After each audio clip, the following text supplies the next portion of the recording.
Hello YouTube, welcome to Campaign Terrain. Welcome back campaigners. Today we're going to take some simple plants you can get lots of places, hobby stores, dollar store, lawn and garden center. We're just going to take these little fake plants, these little succulent plants. We're going to take them from being that to having them be a little bit more complex. We're going to build a couple of different styles of little bunches here, all to give our little guys someplace to hide, develop some plot points, that sort of thing. So, stick around. I'm going to show you how to do all this. In the meantime, over this next bump, share, like, subscribe. And if you want to support the channel, I've got Patreon, Buy Me a Tea, Amazon, PayPal. All those links are in the bottom. So, I'm here to inspire you, and I hope I do so. See you after the bump. Thanks for coming.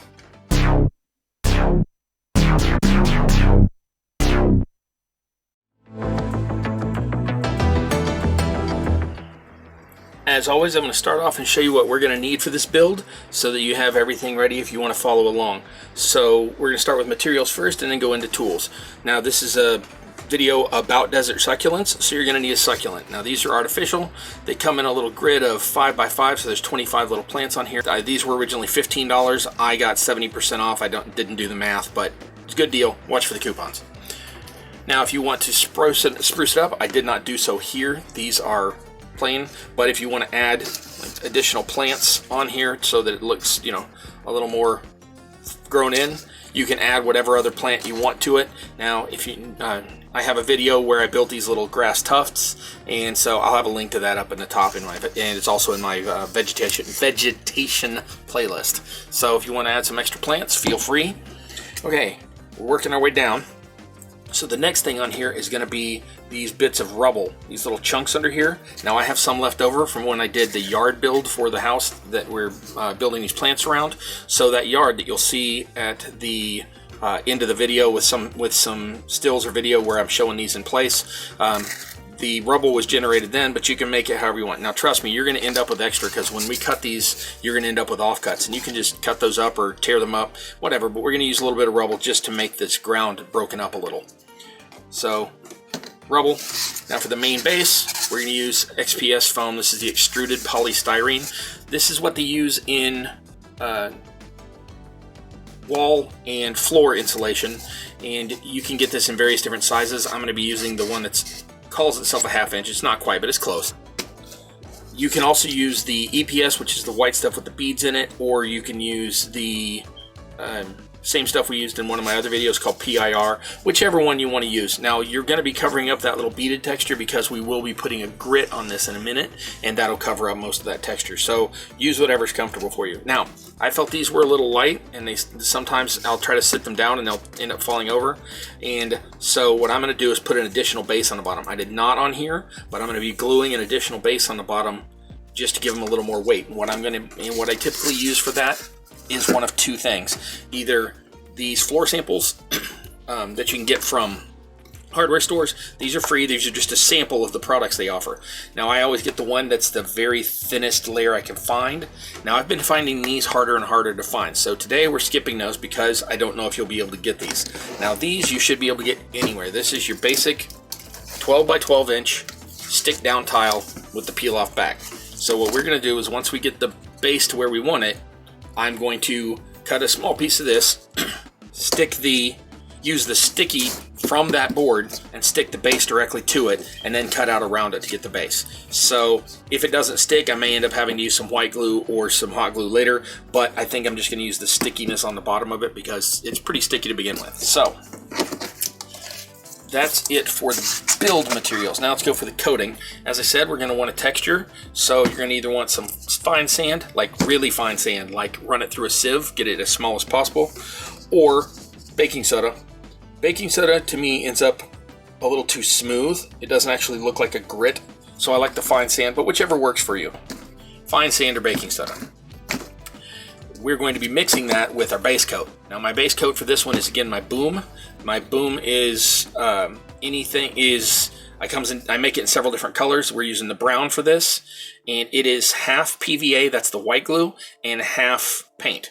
So I've got a pretty dark brown in here and white glue, and that's it. I do not water this down. I can water it at the time of application if I need it to spread better.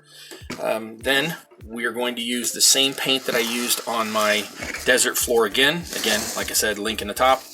And that was a yellow base coat. This is from Dollar Tree. This is just yellow. It doesn't even have a color name on it. It's just yellow. And then over that, so it's going to be brown, then yellow. Then this is Warm Buff. I don't know if you can read this. I've pretty much worn the label off, but this is Warm Buff from Apple Barrel.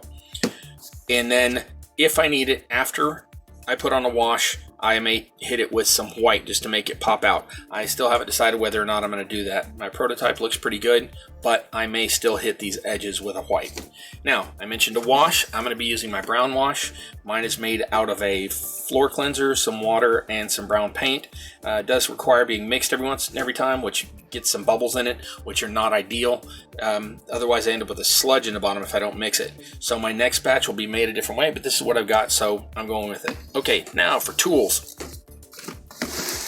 These are basic things, nothing major here. We're going to have knives for cutting the foam. We're going to have a sanding block or a sanding stick or just a piece of sandpaper. If you decide that you want to round any of these edges off, I probably will, because they tend to come out a little sharp after they've been cut. Then we'll move into the painting phase. When we do that, we're going to need some brushes. This was the one I'm going to be using for texturing, and this is the one I'm going to use for the lighter colors after. And of course, with painting, we've got a bowl to mix the paint and sand together in. I've got rinse water, and just in case we need it, a wet rag. So that is it. I'm going to be a quick jump here, and then we're going to go to the straight into the cutting of the XPS. See you in just a sec. Rightio, let's go right into it. So I'm going to be using this XPS foam.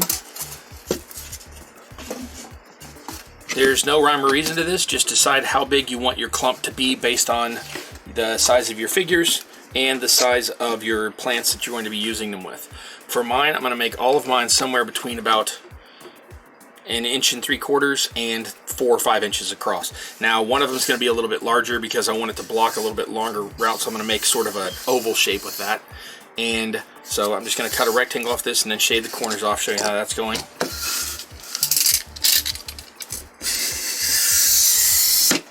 Make sure you have a sharp knife, drag it at a low angle.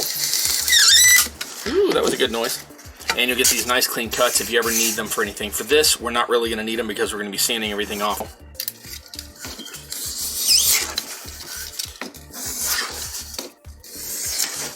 That's all there is to it. We're just going to cut that and we're going to trim it down. So I'm going to let the video run for a second. I'll just show you me cutting this one, and then when you see me again, I'll have a bunch of them cut out of this and that other piece over there.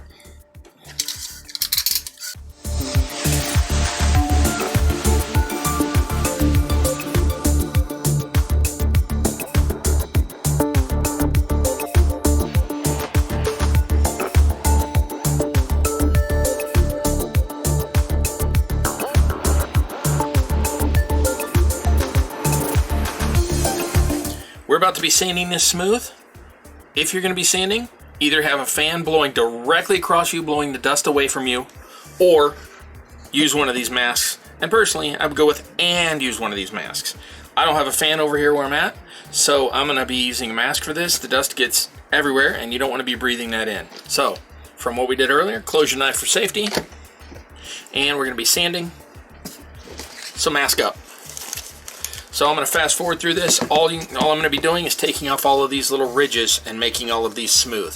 So I'm going to show that for just a few seconds, and then we'll jump into putting the heavier base on the bottom.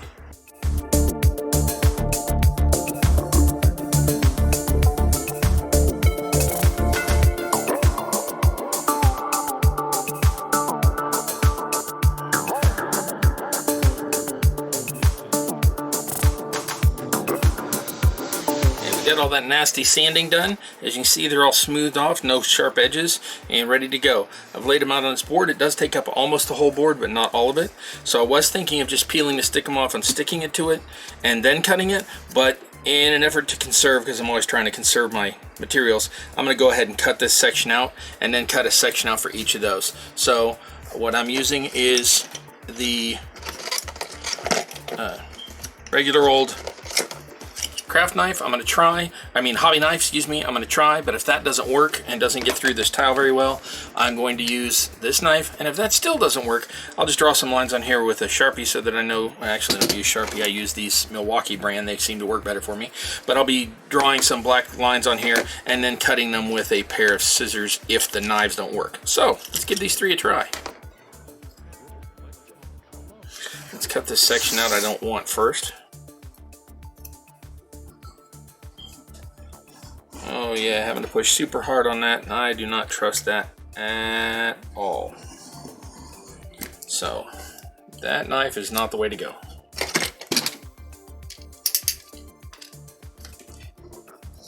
Nope, that's going to slide all over. Alright, we're going to go with the scissors.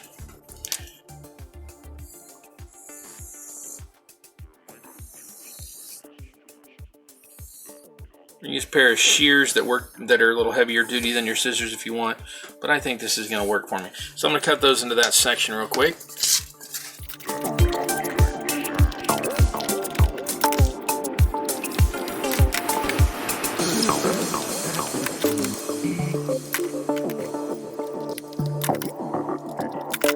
Alright, got those cut up. I'm going to take the smallest piece and stick it to the smallest piece.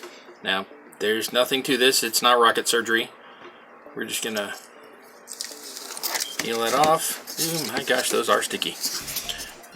And then just take it put it where we want and press it on. Get a good contact. Now, I don't think that's going to need any extra glue. So, good to go there. And then we're just going to take our scissors. You want a good sturdy pair for this, and you certainly don't want your good sewing scissors for this. So you want a nice sturdy pair of scissors, and you can either follow the line all the way around if you want, or you can just go ahead and cut it off and take it in segments. So you just want to follow the very edge of that foam around.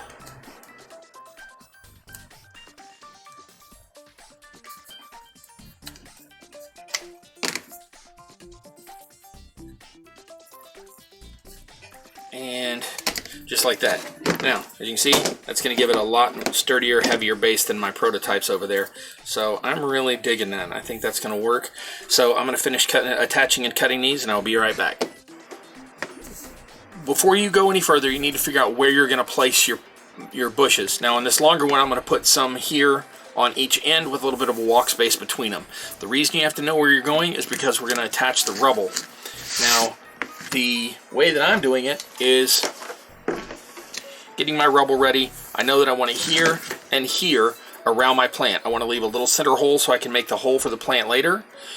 And I want to leave this section where there's going to be a bit of a pathway through smooth, just so figures don't sit wonky on the rubble. So I'm putting down a few drops of glue. You can use any glue you want. I'm using hot glue just because it's quick and easy. You can use white glue or tacky glue if you're willing to wait for it to dry. You can even use super glue. Now, super glue will melt this foam. It will deteriorate it. But if you are used to using super glue, and that is your preferred glue of choice, knock yourself out. It is possible to use it. It is not my preferred method, so I'm not. But you can. That's it. Just Rubble-fy your pile. Put down your glue. Put it where you want. Now, if you use white glue or PVA, you're going to need to wait between this section and the next section. But I'm going to jump right into it in just a second.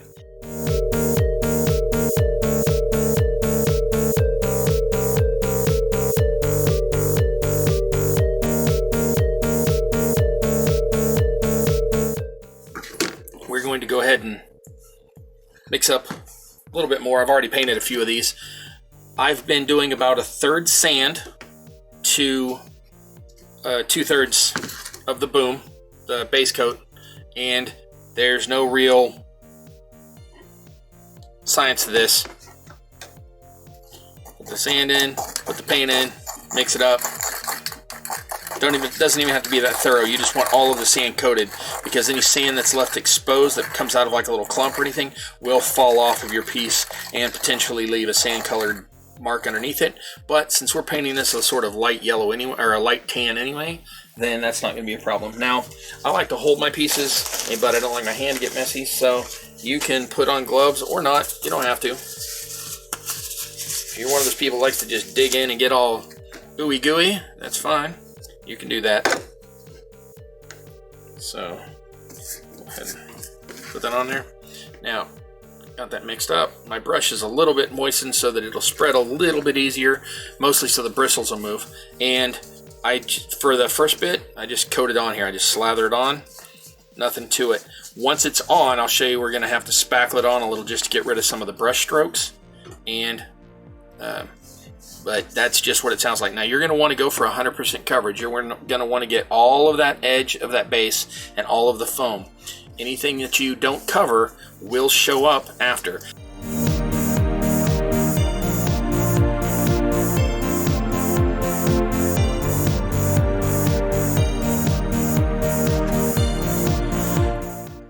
Started without you just to make sure this was going to go on as simple as I thought it was, and it is. So again, all we're doing right now is on top of the dry brown, we're adding the yellow. You cannot get this wrong if you tried. The only thing you could do is maybe if you got 100% coverage, because we don't want that. We do want some of the brown showing through just for diversity and shaking up. So, take your yellow, put it in here. Now this is an overbrush. That's somewhere between painting a coat on and dry brushing. And so for this overbrush, we want a pretty good coverage, anywhere between like 70 and 90%. Now, this paint covers fairly well, but not great. So if you really wanted to, you can come back and do a second layer. I'm not going to do that. I'm just going to leave it like you can see the ones over here already are. But I'll show you.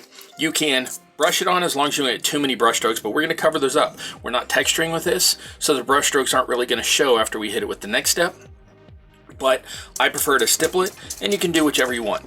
We want to hit all of the areas, but not 100%. So if you find an area you missed, like I'm not getting some of the back of some of these rocks, just go ahead and hit it again. You do want to come all the way to the edge, and you can brush that on, or you can stipple that. Either way, and you just want to go all the way around the edge. You can either end up there and just make sure to do the edge, or start there and then work your way to the middle. But I'm going to go ahead and do that with these. Get yellow on all of these last two pieces. I'm going to leave the video running for that. I'll probably speed it up, and you can see where we're going with that. And then, since we're putting, this is the acrylic and we're putting it on so thin, this will take just a very few minutes to dry. So I'm going to hit that up. You can watch me here for a few more seconds, and then I'll jump to the next level, which is the tan.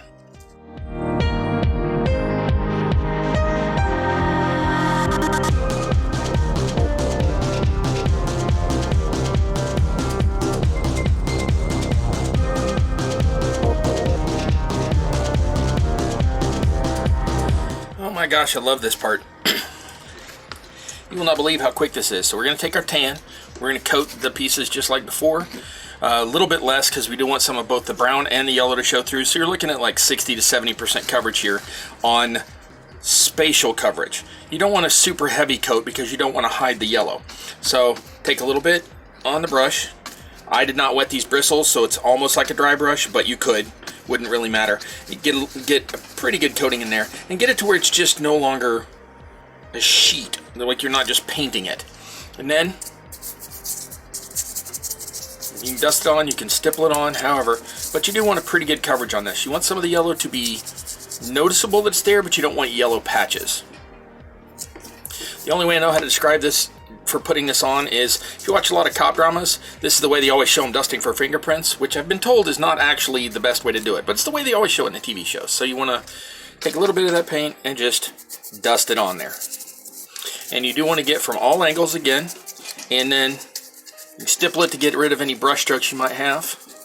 And it really is just that quick. That one's done. I've already done my others, except for the last one.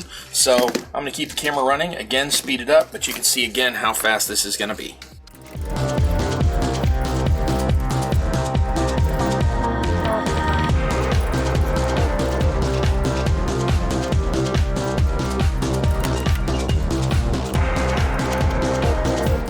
Time to actually get around to planting these bad boys and girls.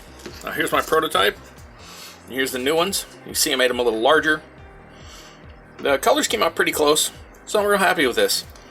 You can add them in different clumps. This is the one where I did originally, where I put the big ones on just the clumps I had. I don't think I'm going to attach any more of the larger ones to the smaller bases. I'm only going to put the larger ones on these two bases.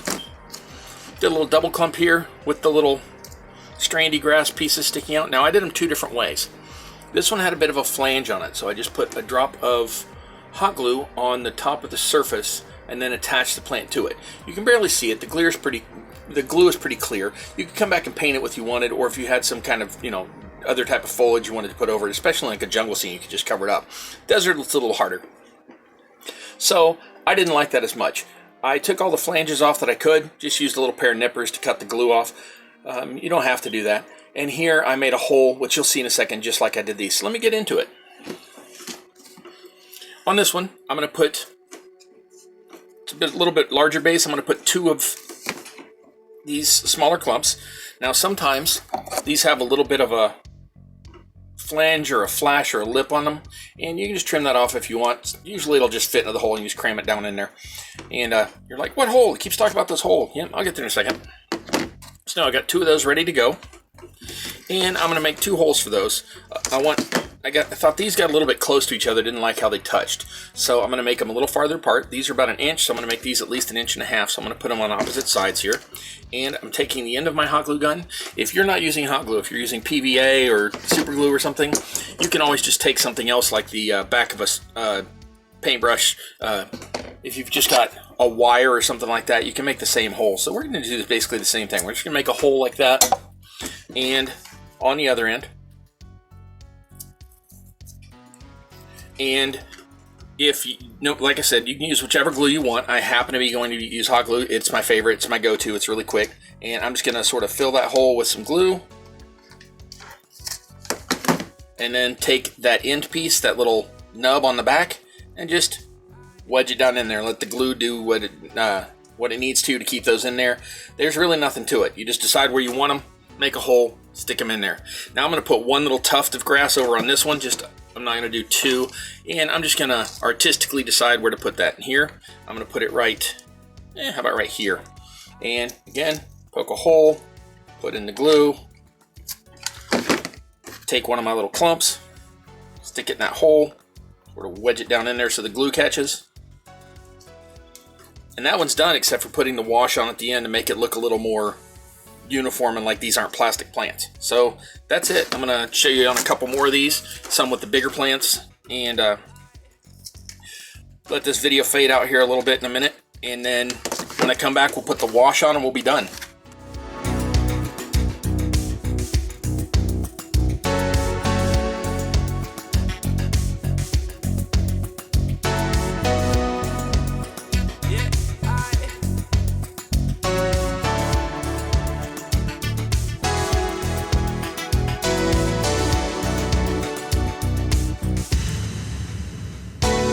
Reaching the finish line here. My little buddy's getting impatient, so we're gonna get on with helping him out. Now I'm taking my brown wash. This is made with just a floor polish and some paint and a little bit of water to thin it down. I'm going to use this full strength for what it is now. You can get yours as thick or as thin as you want to make it look a little better. As you can see, these just look a little bland, and these have a little more definition to them. So we're going to do the same thing, just by hitting it with this wash, and I'll show you that real quick. Now, I don't like to have the wash just pool around the bottom, so I am putting it on this drying rack just to lift it a little so that the wash drips off. However you want to do that, you can sit it on a paper towel, something like that. Now the wash might make it stick to that, so I just do it on this so the stuff drips off, and it works that way for me. So you're going to put this on pretty liberally. Just take your piece, and I start from the top because I want these pieces to no longer look quite so plastic, and I just dribble the wash into the nooks and crannies. That's got the plants done, and then I'd go around the base the same way.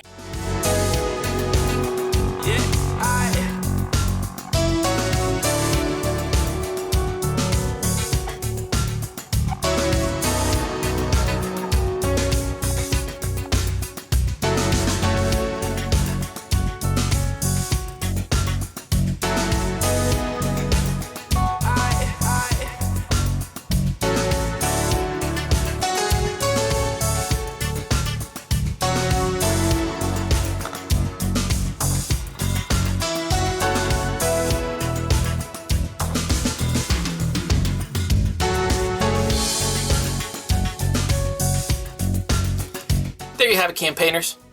Some simple builds you can make to have a little more foliage in your desert. You got the succulent plants going on. They're really inexpensive. You can find them lots of places. You can even find sometimes at even like as little as the dollar store. So take those and just a few more ingredients and come up with all of these plants here. Provide cover, provide plot points, stop plot points if you need to block off an area. Whatever you need to do, fill out little spaces for your little friends to play in. So if you take it just a little bit farther, you can also do the same thing with jungle plants. You can do it with forested plants. Wherever you want to do this. All these techniques can carry over, and I hope that I've inspired you. That's why I'm here. I'm just playing with my toys, but I'm hoping to inspire you to play with yours as well. So if you like what I've been doing here, please share. Please tell all your friends. Like, subscribe, and if you want to support the channel a little, I've got Patreon, Buy Me a Tea, Amazon, PayPal, all those links are in the bottom. But really, I just hope you keep coming back. This has been Campaign Terrain. I am your host, That Guy Cross. I love you. And until next time, I wish you luck in your campaign. Thanks for coming.